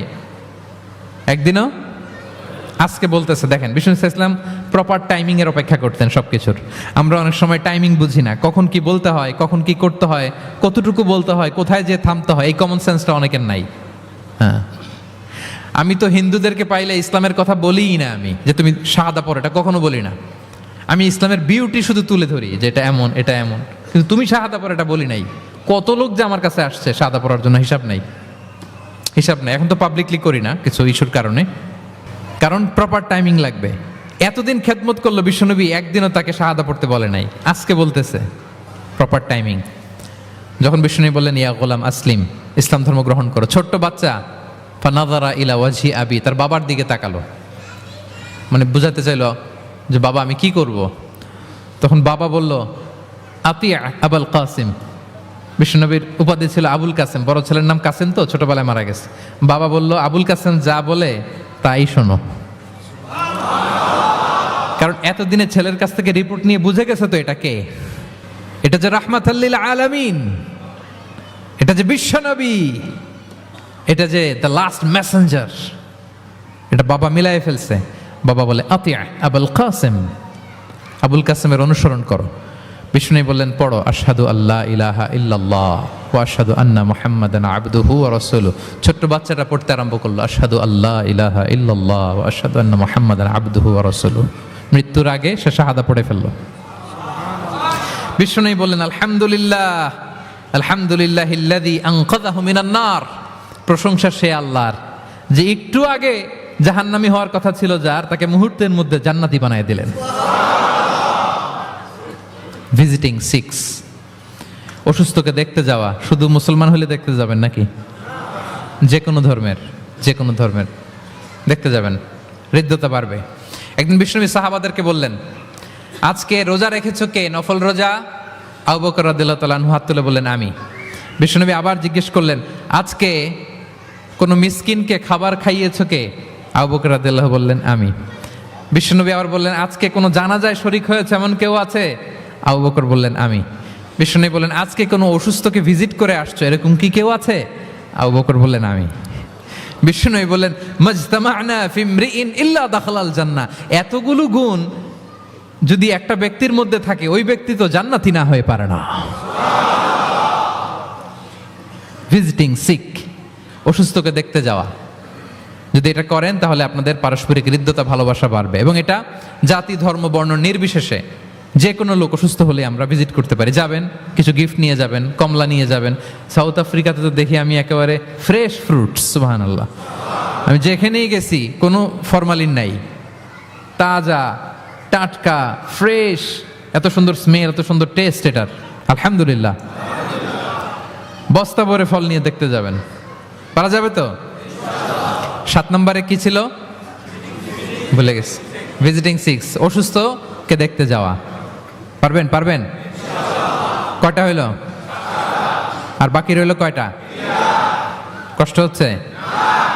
মনোযোগ আছে না গেছে? তাকবীর পড়ুন, আল্লাহু আকবার। নারায়ে তাকবীর, আল্লাহু আকবার, আল কোরআনের আলো করে গেলে আলো, দেওবন্দির পক্ষ থেকে আজকের মাহফিল নারায়ে তাকবীর। মাশাআল্লাহ, তাবারাকাল্লাহ। কয়টা বললাম? 8 নাম্বার হচ্ছে এক্সচেঞ্জিং গিফট, উপহার দেয়া, গিফট দেওয়া। কি দেওয়া? নট নেসেসারি যে দামি কিছু দিতে হবে, নট নেসেসারি দামে দিতে হবে। ছোট্ট জিনিস দেন, একটা কলম দেন, কি দিবেন? কলম দেন, একটা ছোট বই দেন, একটা মেসওয়াক দেন, একটা টুপি দেন, আপনার সাধ্যে যা কুলায় দেন, গিফট করেন। আমি ইফতারি করতে বসলেও আমার ডানে বায়ে যারা থাকে এখান থেকে আমি দেই, কারণ একজন রোজাদারকে এক ঢুক পানি খাইয়ে ইফতারি করলেও সে সারাদিন রোজা রেখে যেই সওয়াব, তার সওয়াব না কমিয়ে ওই পরিমাণ সওয়াব আল্লাহ যিনি খাওয়ালো তার আমলনামায় দিয়ে দেয়। তো একটু বিতরণ করেন, একটু খাইয়ে দেন, সামান্য কিছু হলো গিফট দেন। উপহার দিলে ভালোবাসা বাড়ে, সুবহানাল্লাহ। বিষ্ণু ইসলাম নিজেই বলেছেন, তাহা দাও তাহাব্বু, তোমরা একে অপরকে উপহার দাও, তোমাদের মধ্যে ভালোবাসা বাড়িয়ে দিবে কে? পারস্পরিক উপহার বিনিময় করবেন। ছেলেকে উপহার দিন, মেয়েকে উপহার দিন, স্ত্রীকে দিন, বন্ধুকে দিন, কলিগকে দিন, পারলে শত্রুকেও দিন। কি বলেন? শত্রুকে যদি উপহার দেন শত্রুতা থাকবে? ধরেন কারোর সাথে আপনার কম্পিটিশন, ধরেন একটা নির্বাচন, সে জিতে গেল, আপনি হেরে গেলেন, আপনি ফুল পাঠান, ফ্রুটস পাঠান, দেখবেন শত্রুতা কমে গেছে। এটাই বলেছেন বিষ্ণু ইসলাম সরাসরি, যে তাহা দাও তাহাব্বু তাযহাবি শাহনা, তোমরা পারস্পরিক গিফট দাও, তাহলে শত্রুতা, দ্য এনিমিটি উইল ডিসঅ্যাপিয়ার, শত্রুতা দূর হয়ে যাবে, বিরোধ মিটে যাবে, ভালোবাসা বেড়ে যাবে। তাহলে পারস্পরিক সুসম্পর্কের জন্য, সম্পর্ক উন্নয়নের জন্য, হৃদ্যতা ভালোবাসা বাড়ানোর জন্য আমরা একে অপরকে উপহার দিব, যা পারি উপহার দেওয়ার এই কালচারটা ভালো, এটা সুন্নাহ। পারবেন তো? তাহলে 8 নম্বরে কি ছিল? Gift, exchanging gift. আচ্ছা, 9 নাম্বার হচ্ছে হসপিটালিটি, আপ্যায়ন করানো, মানে মানুষকে খাওয়ানো। মানুষকে কি? মানুষকে কি? শুধু নিজেই খাবেন না, খাওয়াবেনও, দুটোই ভালো। খাইবেনও, খাওয়াবেনও, খাবেনও, খাওয়াবেনও। খাওয়ালে হৃদ্যতা বাড়ে, কাউকে আপ্যায়ন করালে, এন্টারটেইন করালে, হসপিটালিটি করলে হৃদ্যতা বাড়ে। আরবরা কি বলে জানেন? আরবরা বলে কারো এখানে ঢুকার আগে এখানে ঢুকো, মানে হৃদয়ে ঢুকার আগে পেটে ঢুকো, আগে কলবে যাওয়ার আগে পেটে ঢুকো, তাইলে তার হৃদয়ে পৌঁছতে পারবা। বাংলাতে একটা কথা আছে, বাসনে ভাত না থাকলে ভাষণে পেট ভরে না। ঠিক কিনা বলেন? বাসনে ভাত না থাকলে ভাষণে পেট ভরে না, পেটে খেলে পিঠে সয়। এজন্য আপ্যায়ন করানো, খাওয়ানো, এটা এমন একটা টেকনিক, আপনি কাউকে আপ্যায়ন করালে মুহূর্তেই তার মনটা, হৃদয়টা আপনার দিকে ঝুঁকে যাবে। সুবহানাল্লাহ পড়েন। বিষ্ণু ইসলাম বলেন, মান কানা ইউমিনু বিল্লাহি ওয়াল ইয়াউমিল আখিরি ফালইউকরিম দাইফা, যে আল্লাহ বিশ্বাস করে এবং আখিরাতে বিশ্বাস করে সে যেন তার মেহমানকে সম্মান করে। হ্যাঁ, মেহমান আপ্যায়ন করা সুন্নাহ, এটা সুন্নাহ, সে যেন মেহমানকে আপ্যায়ন করে, সম্মান করে। অনেকে মেহমান আসলে অখুশি হয়, বাসায় মেহমান আসছে, হায় রে কত ঝামেলা, আমাদের রিজিক নিয়ে টানাটানি। সে ভাবে যে তার রিজিকে ভাগ বসাতে মেহমান আসছে, আসলে না। মেহমান আল্লাহর পক্ষ থেকে মেহমানের রিজিক নিয়ে আপনার কাছে আসছে, সে আসার ফলে আপনাদের রিজিকে বরকত হয়ে গিয়েছে। সে আপনার রিজিকে ভাগ বসাতে আসে নাই, তার রিজিক নিয়ে সে আসছে, তার উসিলায় আপনার রিজিক বাড়াই দিবে কে? বিষ্ণু ঈসা ইসলাম মক্কা থেকে যখন মদিনায় হিজরত করলেন, আপনারা কি ওঠা বসা করতেছেন দু একজন? হ্যাঁ, ঠিক আছে, আমার দিকে তাকান, আওয়াজ হবে না, আমার দিকে তাকান। গুরুত্বপূর্ণ একটা হাদিস শোনেন। আব্দুল্লাহ ইবনে সালাম রাদিয়াল্লাহু তাআলা আনহু আগে ছিলেন ইহুদি পণ্ডিত, পরে শাহাদা পড়ে মুসলিম হয়েছেন। তিনি বর্ণনা করেন বিষ্ণু ঈসা ইসলাম মক্কা থেকে যখন মদিনায় আসলেন, এসেই 4 দফা কর্মসূচি ঘোষণা করলেন। আওয়াজ করে বলতে হবে, কয় দফা? 4 দফা কর্মসূচি ঘোষণা করলেন। আসলেন আবু বকর রাদিয়াল্লাহু তাআলা আনহুকে নিয়ে।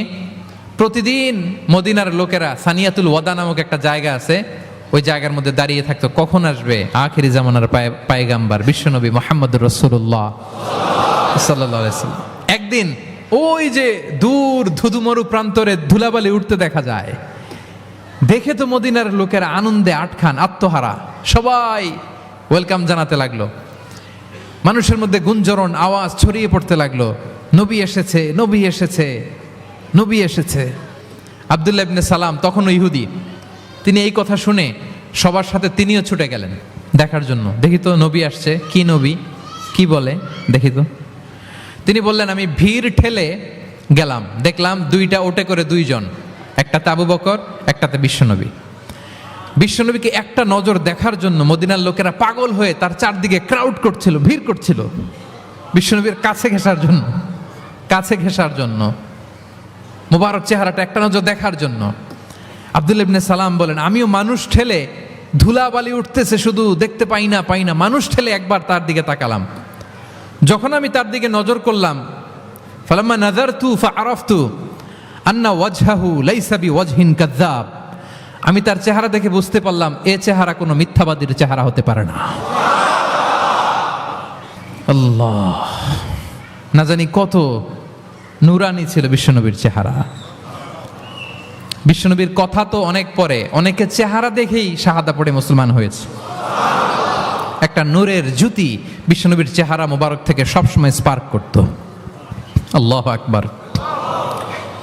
হেরা হতে হেলে দুলে নুরানি তনু ওকে আসে হায়, সারা দুনিয়ার হেরে মেরে পর্দা খুলে খুলে যাই, সে যে আমার কমলিওয়ালা কমলিওয়ালা, সে যে আমার কমলিওয়ালা কমলিওয়ালা। তার ভাবে বিভোল রাঙ্গা পায়ের তলে, পর্বত জঙ্গম টল মল টলে, তার ভাবে বিভোল রাঙ্গা পায়ের তলে, পর্বত জঙ্গম টল মল টলে, খুরমা খেজুর বাদাম জাফরানি ফুল ঝরে ঝরে যায়, সে যে আমার কমলিওয়ালা কমলিওয়ালা, সে যে আমার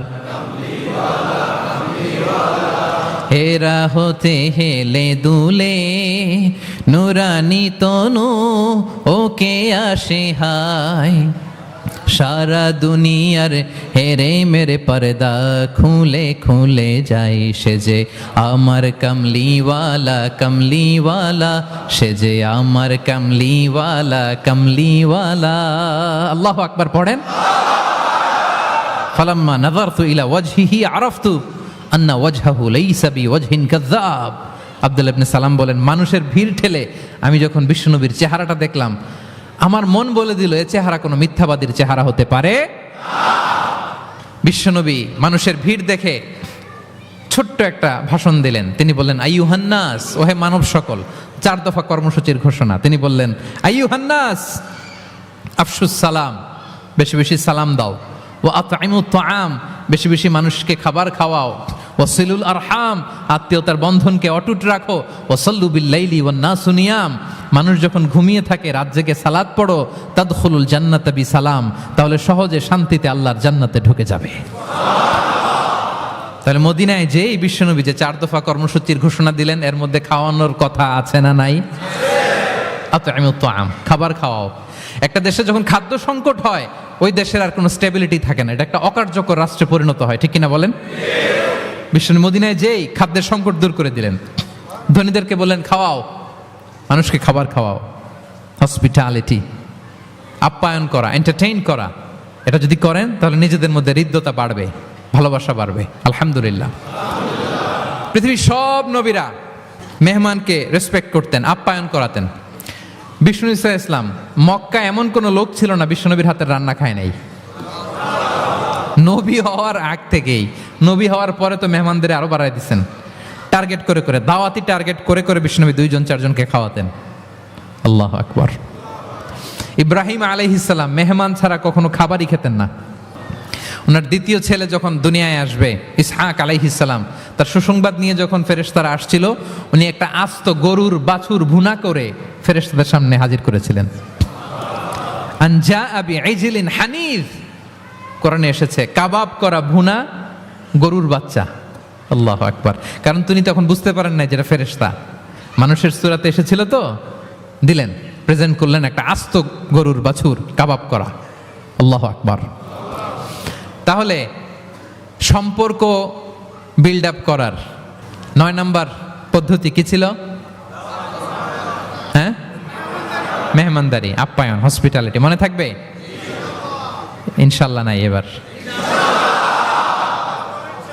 ডবল ইনশাআল্লাহ। মাশাআল্লাহ। আমার কেপটাউনের ভাইরা তো আলহামদুলিল্লাহ, আল্লাহ তাআলা অনেক সমৃদ্ধি দিয়েছে, আরো দেখ। কৃপণতা করবেন না, কৃপণদের আল্লাহ পছন্দ করে না, কৃপণদের আল্লাহ পছন্দ করে না। হাত উজাড় করে দিবেন, উপর থেকে উজাড় করে আপনাকে দিবে কে? হসপিটালিটি, মেহমানদারি করা হৃদ্যতা বাড়ায়। কয়টা গেল? বাকি রইল কয়টা? 10 নম্বর। 10 নম্বর হচ্ছে রিকনসিলিয়েশন, সেটেলমেন্ট, মিলিয়ে দেয়া, যেটা দিয়ে আয়াত শুরু করেছি। 2 জন ঝগড়া লাগছে, দূর থেকে লাগাই দিব আমরা, নাকি? অনেকে কিন্তু দূর থেকে মজা নেয়, ওই যে এটা লাগছে 2টা আরো লাগুক, আরেকটু হাতাহাতি, ঘুষাঘুষি, কিলাকিলি, মারামারি, মামলা হামলা, আছে না নাই?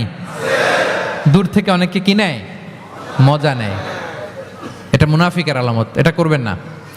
বরং আপনি মিলিয়ে দেওয়ার চেষ্টা করবেন। কয়েকটা জায়গায় মিথ্যা বলাও যায় আছে, এর মধ্যে একটা হচ্ছে মিলায়া দেয়া। একদিন বললেন, ভাই উনি তো আপনার ব্যাপারে খুব চমৎকার একটা কথা বললো। আমার ব্যাপারে? এই লোক কি বলছে, কি বলেন তো, কি বললো? তখন আপনি বললেন, আরে এই তো উনি তো বলতেছে আপনি নাকি এরকম খুব ভালো, এই সেই। সে তো খুশিতে বাকবাকো। বাহ, আমি তো এতদিন এটারে খারাপ মনে করছিলাম।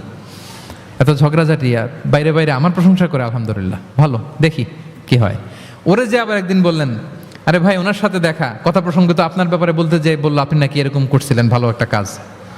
সে অবাক হয়ে যাবে, দেখবেন যে এরপরে 2 জনের যখন রাস্তায় দেখা হয়ে গেছে, একে অপরকে সালাম দিয়ে ফেলতেছে, হ্যাঁ, মুসাফা করে ফেলতেছে, কথা বলতেছে, কোন একটা ইস্যু ধরে তারা মিলে যাওয়ার চেষ্টা করতেছে। কারণ 2 জনের মধ্যে হৃদ্যতা আগে থেকেই তো, হৃদয়টা কোল ডাউন হয়ে আছে, ঠিক কিনা বলেন? আর এই মধ্যস্থতা করেছেন কে? আপনি আপনি আপনি মধ্যস্থতা করছেন। রিকনসিলিয়েশন, মিলায়ে দিবেন। তাহলে ঝগড়া লাগলে আজকে থেকে আমরা কি করব? মিলায়ে দিব, সেটেলমেন্ট করে দিব। আল্লাহ বলেন, ফাত্তাকুল্লাহ ওয়া আসলিহু যাতা বাইনিকুম, আল্লাহরে ভয় করো আর নিজেদের মধ্যে বিবাদ বিরোধ হলে এটার উস্কে দিও না, মিলিয়ে দাও। কি করো? মিলিয়ে দাও। একটা অত্যন্ত জরুরি হাদিস বলছি, মনোযোগ দিয়ে শুনুন, এটা বলে শেষ করব। বিষ্ণু ইসলাম একবার সাহাবাদেরকে বলেন, আলা উখবিরুকুম বিআফদল মিন দারাজাতি সিয়ামি ওয়াস সালাতি ওয়াস সাদাকা। সাহাবাদেরকে বলেন, ও সাহাবারা, নামাজের চেয়েও, রোজার চেয়েও, দান খয়রাতের চেয়েও একটা বড় ইবাদত আছে, এটা কি আমি কি তোমাদের বলবো না? সাহাবারা তো অবাক, নামাজের চেয়েও বড় ইবাদত, রোজার চেয়েও বড়, দানের চেয়েও বড়। ক্বালু বালা ইয়া রাসূলুল্লাহ। সাহাবারা বললেন, অবশ্যই হে নবী, হ্যাঁ আপনি বলেন সেটা কি? বিষ্ণু ইসলাম বললেন, ইসলাহু যাতিল বাইন, বিবাদমান 2 গ্রুপকে মাঝখান দিয়ে যে মিলিয়ে দেয়া। নামাজের চেয়েও বড়, রোজার চেয়েও, সাদাকার চেয়েও বড়, মিলায়া দেওয়া। আমরা মনে করি সেজদা দিতে দিতে কপালে দাগ ফেলে দিছি, এটাই তো বড় ইবাদত। এটা তো নিঃসন্দেহে বড় ইবাদত। আমরা মনে করি হজ করতে করতে শেষ করে ফেলতেছি, এটাই বড় ইবাদত। জিকির করতে করতে আমরা দিনরাত এক করে ফেলতেছি, এগুলো তো নিঃসন্দেহে ইবাদত। কিন্তু 2 ভাই বিবাদমান 2 গ্রুপের মধ্যে আপনি যদি মিলিয়ে দেন, এগুলো নফল রোজা, নফল দান, নফল সালাতের চেয়ে বেশি সওয়াবের কাজ। পড়েন সুবহানাল্লাহ। তাহলে এখন পকেটে পকেটে যদি 2 গ্রুপকে লাগতে দেখেন, কি করবেন? পারা যাবে? এদিকে 2-4 জন উঠছেন কেন আপনারা? আমি কি এখনো উঠছি? ওয়াশরুমে যাবে না? আর 2 মিনিট বসেন বসেন। তাহলে বিবাদমান দুই পক্ষকে মিলিয়ে দেয়া অনেক বড় সওয়াবের কাজ, এবং বিষ্ণু ইসা ইসলাম নিজে এই কাজটা করতেন। আমার ক্যাপ্টেনের ভাইয়েরা মিলিয়ে দিতেন। সেই বুখারীতে একটা বাব আছে, বাবু কওলিল ইমাম ইযহাবু বিনা নুসলিহ বাইনাহুম। বিষ্ণু ইসা ইসলাম ঝগড়া দেখলেই বলতেন ইযহাবু বিনা, আমাকে নিয়ে যাও, নুসলিহ বাইনাহুম, আমি মিলিয়ে দেব। কোবাপল্লীতে একবার 2 সাহাবীদের গ্রুপ ঝগড়া লাগছে। 2 সাহাবীদের গ্রুপ ঝগড়া লাগছে কোবাপল্লীতে। বিষ্ণু ইসা ইসলাম বললেন কোথায় ঝগড়া? কয় কোবায়। বিষ্ণু বলেন ইযহাবু বিনা, ঝামেলাকে আমারে নিয়ে যাও, নুসলিহ বাইনাহুম, আমি মিলাই দিব। সুবহানাল্লাহ। হি ওয়াজ এ ভেরি গুড মিডিয়েটর। মধ্যস্থতা করতেন পারতেন চমৎকার বিশ্বনবী। বিবাদমান দুই পক্ষকে মিলিয়ে দিতেন। আউস খাজরাজের 100 বছরের যুদ্ধ বিশ্বনবী মিলাই দিতেন। সুবহানাল্লাহ পড়েন। তাহলে মধ্যস্থতা করা যাবে? হ্যাঁ, মধ্যস্থতা করবেন, মিলিয়ে দিবেন নাকি লাগাই দিবেন? আগুন লাগলে ঘি ঢালবেন, তেল ঢালবেন, কি ঢালবেন? মনে থাকবে? তাহলে যে আয়াত দিয়ে শুরু করেছিলাম সে আয়াত দিয়ে শেষ করি। ইন্নামাল মুমিনুনা ইখওয়া, বিশ্বাসীরা ভাই ভাই। ফাআসলিহু বাইনা আখাওয়াইকুম, এই ভ্রাতৃত্বের মধ্যে বিবাদ হলে কি করো? মিলিয়ে দাও, কারণ তোমরা হচ্ছে ইখওয়াতুন ফিদ্দিন, দিনী ভাই। আর দিনী ভাইয়েরা এক দেহ এক প্রাণ, এক দেহ। ফাত্তাকুল্লাহ, আল্লাহকে ভয় করো। লাআল্লাকুম তুরহামুন, রহমতের বারিধারা নাজিল করবে কে? তাহলে সম্মানিত সুধী, আমাদের এই ভেঙে যাওয়া ভঙ্গুর সম্পর্কগুলোকে যেন আমরা জোড়া লাগাই।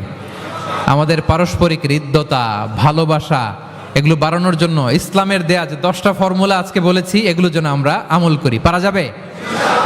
দেখি কয়জনের মনে আছে। 1 নাম্বার কি ছিল? 2 নাম্বার মুচকি হাসি, 3 number welcome, 4 number appreciation, 5 number শুভকামনা, ওয়েল উইশিং, 6 নাম্বার বিপদে সাহায্য করা, to help in danger, 7 number অসুস্থকে দেখতে যাওয়া, visiting sick, 8 number exchanging gift উপহার দেয়া, 9 নাম্বার হসপিটালিটি মানে মেহমানদারি, 10 নাম্বার লাগিয়ে দেওয়া। মনে থাকবে? কয়দিন? সারা জীবন। আল্লাহ তাআলা আমাদের সম্পর্কগুলোকে মজবুত করুক, আমাদের মধ্যে হৃদ্যতা বাড়িয়ে দিক, ভালোবাসা বাড়িয়ে দিক। গোটা বিশ্বের মুসলিমদেরকে এক দেহ এক প্রাণ হিসেবে আল্লাহ কবুল করুক। আমার বাংলাদেশের উপর আল্লাহ খাস রহমত নাজিল করুক। আপনারা যারা এসছেন সবাইকে আল্লাহ তাআলা ঈমানের উপর অবিচল রাখুক, তার স্পেশাল রহমতের চাদরে আবৃত রাখুক। আমার বোনদেরকে আল্লাহ তাআলা খাদিজার মতো, ফাতেমা রাদিয়াল্লাহু তাআলা আনহার মতো কবুল করুক। পড়ি আমিন।